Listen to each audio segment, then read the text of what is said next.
Central Bank of Nigeria has announced the resumption of its governor, Godwin Emefiele. The governor flew out of the country late last year amid reports that the Department of State Services was plotting to arrest him for allegedly sponsoring terrorism. The Apex Bank, in a statement on Monday evening, said the governor was back with renewed vigor. After failing to appear before the House of Representatives, which summoned him over some policies of the bank, CBN had announced that the governor was out of the country. Emefiele had returned to the country on Monday, and hours after his return, news started circulating that DSS had invaded the bank seeking to arrest him, but the secret police denied this. Now, let's discuss this and the return and impact it will have on the economy, especially with inflation numbers dropping to 21.34% in December 2022. So we have joining us from Lagos, financial analyst Mukhtar Mohammed on Daybreak this morning. Good morning. Morning. All right, nice to have you with us on Daybreak this morning. So the CBN governor was away for a while and just returned yesterday. So when the head of the monetary policy is absent for such a time, what kind of implication will that have on the economy?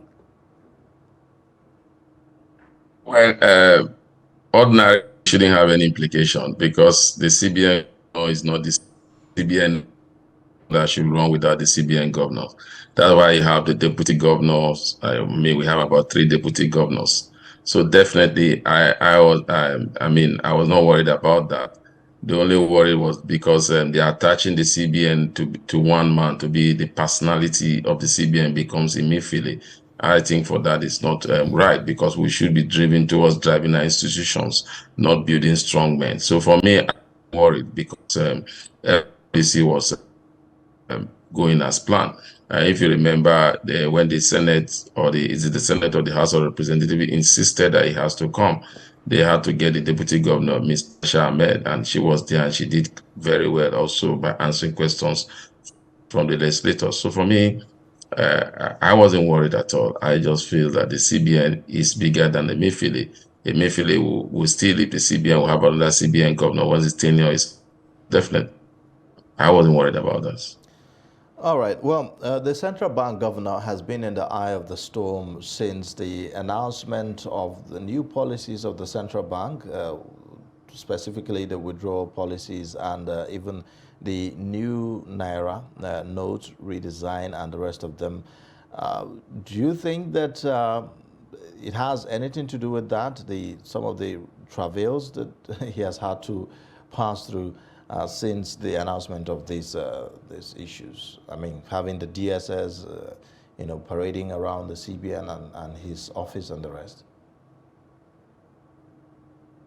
There's an African adage that says that if a winch cry in the night and the baby die in the morning, then you have to visit to the winch. It was the wind that killed the baby. So definitely, when you look at the kind of noise that's going on by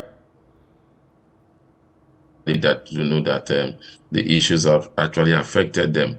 For the first time, we had PDP coming together to condemn that policy, that it will not help the political party. So I wasn't surprised at what we have seen, but I'm happy with the way the especially president have come out swiftly to support him, even if the court case, the DSS, I don't know how that went behind him.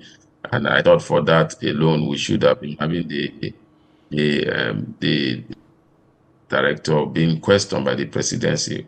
But I think definitely it's not the policy that is making politicians happy. It's not the policy that the politician thinks could drive growth. But for me, I think it's policy. It all depends on which side you are. To the ordinary Nigeria, about 60 to 70 million. If you talk about to 60 to 70 million Nigeria, they have gone cashless. These days, you see any Nigeria that has up to 1,000 naira cash in their hand, the transaction. So we have been targeted according to them. All right. Bruno, the governor of Adamawa State, came out clearly and said the policy is targeted at politicians. Gbajabi Amila, also the Speaker of the House of Representatives, condemned the policy as being strictly trying to fight the politicians, maybe because they stopped him from his presidential bid. For me, I think that is where the whole problem is. All right. So now let's take a look at the economy. Now, the inflation rate eased a little bit in December 2022, and it's now 21.34%. So what is your take on this? Are we seeing, is it a beginning of a trend, or is it just an anomaly? Well, economics policies goes with time. It depends on what's happened. You can't predict because something suddenly can happen. None of us predicted that we'll be in this stage as it is now because of the Russia-Ukraine crisis and a high cost of gasoline all over the world. For me, I think we are beginning to result in as much as it's, but you know what that does to the confidence of the monetary policy. So for me, I'm not surprised because, like I said before on your program, it takes time for it. It didn't just wake up one morning to be where we are today. So as of inflation, I will not see inflation just disappear within the first short possible time of 1 month or 2 months. So we are seeing a gradual reduction, and that has to do also with the policy of the CBN. I've said strongly that they are monitoring the situation. I remember the height rate sometime in December, attributing it to elections and and festivity period. So if you look at that with what they've done, then you should be saying, okay, fine, we are going there. We are. But how sustainable is that?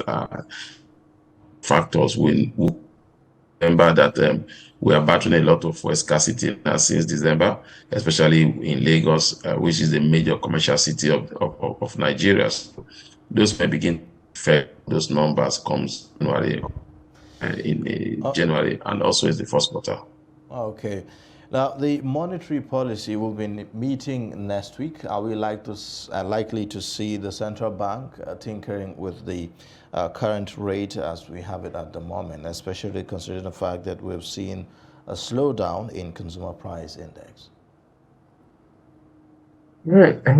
Inflation is a monster, and you handle the monster carefully because ordinarily the CBN should be doing that. I mean, even all developed economy, you just hike the rate, especially when you have seen little results.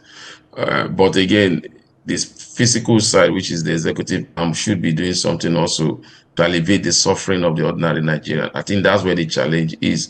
So if the CBN is hiking rate and the physical side is not doing anything to bring a policy that help reduce those pains of those rate hike on businesses and on individual, then if you keep hiking rate, it won't make more sense. It will create more hardship for the citizen, and that is what has happened thus far.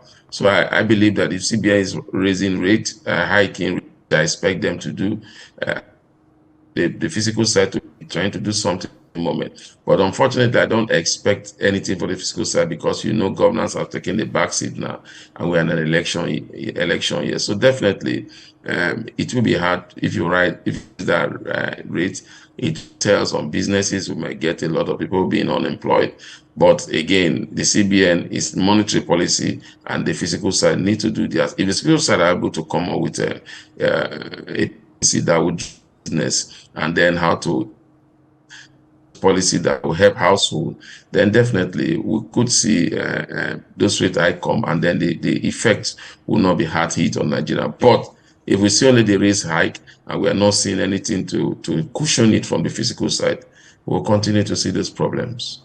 All right, thank you very much, Mukhtar Mohammed, for those perspective and those that insight into the state of the economy. Thank you very much, Mukhtar Mohammed from Lagos.